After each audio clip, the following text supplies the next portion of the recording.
Now students, first MCQ आप देख सकते हैं मोशन एंड फोर्स के टॉपिक का। Displacement is a physical quantity which is a displacement जो है ये एक फ़िज़िकल क्वांटिटी है, ये तो हम जानते हैं, लेकिन अब ये बताना है कि ये कौन सी क्वांटिटी है। वेक्टर, स्केलर, वेरिएबल क्वांटिटी और नन ऑफ दीज। तो ये एक वेक्टर क्वांटिटी है। डिस्प्लेसमेंट चूँकि 2 पॉइंट्स का शॉर्टेस्ट डिस्टेंस होता है और ये स्पेसिफिक डायरेक्शन में होता है, लिहाजा ये वेक्टर है। Whenever a body moves from one position to another position, the change in its position is called change in position। जो है ये हम इसको कहते हैं डिस्प्लेसमेंट, क्योंकि जब कोई बॉडी जो है वो 2 पॉइंट्स के दरमियान अपनी पोजीशन को चेंज करती है। लेट सपोज ए पॉइंट से जो है उसने पोजीशन चेंज की है बी पॉइंट पर, तो जो पोजीशन चेंज होगी, याद रखिएगा स्टूडेंट, वो किसी स्पेसिफिक डायरेक्शन में ही होगी। तो वो जो है वो फिर हम उसको कहेंगे कि वो डिस्प्लेसमेंट है, इट इज़ अ डिस्प्लेसमेंट। अगर यही पोजीशन टाइम के साथ साथ जो है वो टाइम के रिस्पेक्ट में होती तो फिर ये मोशन बन जाती। तो इसको जो है वो इसका ऑप्शन जो है ऑप्शन बी है।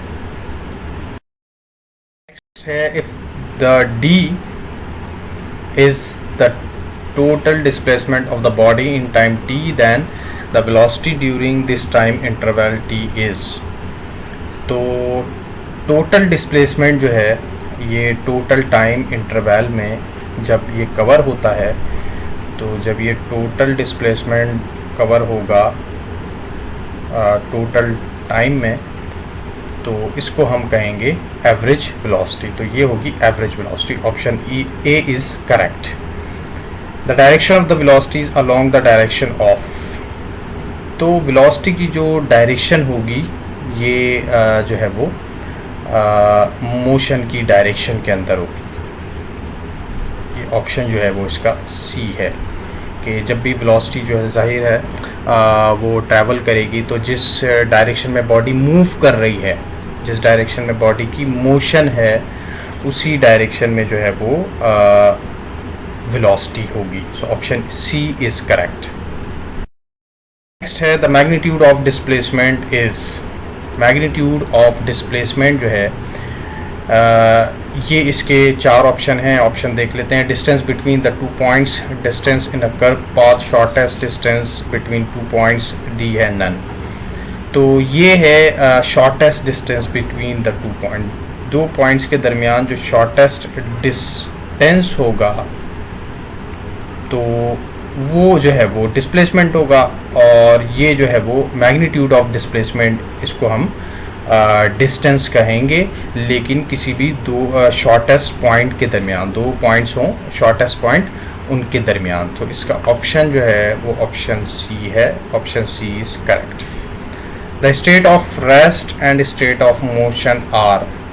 स्टेट ऑफ रेस्ट और स्टेट ऑफ मोशन दोनों स्टेट जो है वो रिलेटिव हैं। कोई भी इसमें से स्टेट एब्सोल्यूट नहीं है। No one state will be absolute. Keep remember, absolute state नहीं होती स्टूडेंट्स, याद रखिएगा। आगे हम जब थ्योरी ऑफ रिलेटिविटी पढ़ते हैं उसमें भी जो है वो हम एब्सोल्यूट पढ़ते हैं कि टाइम भी जो है वहाँ पे कहा जाता है कि टाइम एब्सोल्यूट नहीं है, टाइम भी रिलेटिव है। तो इसी तरह से जो मोशन है ये भी रिलेटिव है। इसको भी हम फिर डिटेल में थ्योरी ऑफ रिलेटिविटी में पढ़ते हैं किस तरह से एक स्टेट दूसरी स्टेट से रिलेटिव है। So option A is correct.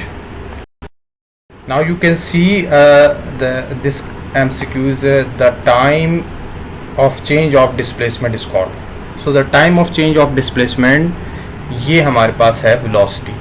Obviously understood है कि वेलोसिटी जो है वो रेट ऑफ डिस्प्लेसमेंट होता है, जिसको हम time of change of displacement भी कह सकते हैं। When average velocity and instantaneous velocity are equal, the body is said to be in uniform velocity. Option C is correct. Now this MCQ is for the average velocity of a body it has. So average velocity जो है किसी body का, it has, option पढ़ लेते हैं, curve path, option B जो है वो स्ट्रेट पाथ, सी है स्टेडी मोशन और variable option D is all. So option D इसका सही है, ऑल, क्योंकि एवरेज वेलोसिटी में कर्व पाथ भी हो सकता है, स्ट्रेट भी हो सकता है, स्टेडी मोशन और variable motion. So D is correct. Next है the moment of force is called. So moment of force जो है ये टॉर्क है। अच्छा, ये टॉर्क के टॉपिक में से ये जो एमसीक्यू है ये जो है वो लिया गया है, लेकिन है बिलोंग करता ये भी जो है वो फोर्स से ही है, फोर्स एंड मोशन। सो लिहाजा याद रखिएगा मोमेंट ऑफ फोर्स जो है ये हमारे पास टॉर्क होता है, और एक होता है मोमेंट आर्म जिसको हम पोजीशन वेक्टर कहते हैं, जो कि आर से रिप्रेजेंट किया जाता है। Inertia of a body is measured in terms of. So inertia of a body जो है ये मेजर्ड होता है in terms of its mass, its weight, its force. Option D, its velocity. So option A is correct. Its mass. Inertia जो है वो किसी भी बॉडी का मास की टर्म में ही मेजर्ड किया जाता है। The time of change of momentum of a body is equal to.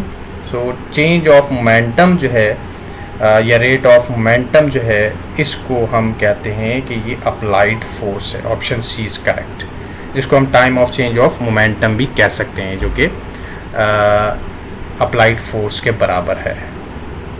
इसी तरह से इम्पल्स आ जाता है, तो सडन फोर्स किसी भी बॉडी के ऊपर अप्लाई होती है तो उसको हम कहते हैं इम्पल्स फोर्स, या फिर इम्पल्स भी सिंपल उसको कहा जाता है। सो ये जो है वो मोशन के 12 MCQs, मोशन एंड फोर्स के 12 MCQs आपसे डिस्कस किए हैं। बहुत ही ज़्यादा जो है वो इम्पॉर्टेंट है। उम्मीद करता हूँ कि ये आपने अंडरस्टैंड किए होंगे। इसमें अभी भी कोई क्वेश्चन हो, कोई डाउट हो तो कमेंट सेक्शन में ज़रूर कीजिएगा, और इस वीडियो को ज़्यादा से ज़्यादा शेयर कीजिएगा, जो कि स्पेसिफिक टॉपिक के हवाले से जो है वो बनाई गई है। और इसी तरह से आगे भी हम कोशिश करेंगे कि स्पेसिफिक टॉपिक जो कि बार बार रिपीट होते हैं उसमें कौन से MCQs आ सकते हैं, और जो आते हैं वो जो है वो उसकी वीडियो बनाएंगे आने वाले दिनों में भी। तो इसको ज़्यादा से ज़्यादा अपने फ्रेंड के साथ शेयर करें। अपना ख्याल रखें। मिलते हैं आपसे फिर नेक्स्ट वीडियो में। तब तक के लिए थैंक यू सो मच। अल्लाह हाफ़िज़।